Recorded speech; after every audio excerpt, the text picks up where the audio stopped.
Bu köpede bunu belə tökürük. Miktarına dikkat eləmirik. Bir də məncə yaxşıdır. Bu isti sudan da böyle tökürük.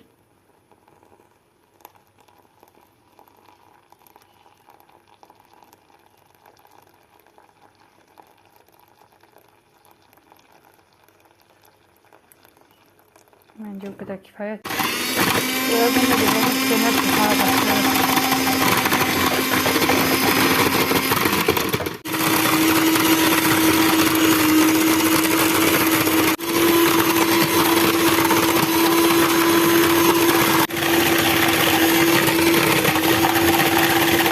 Bu da böyle hazır olduğu için bunu buraya töküyor buraya.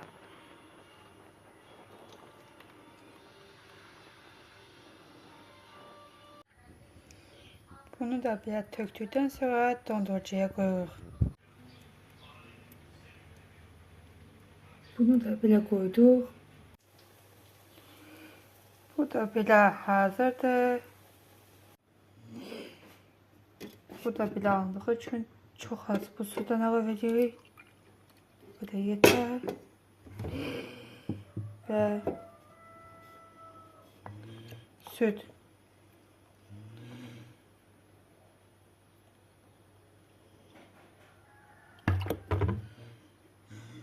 Bu da artık bile hazırdır.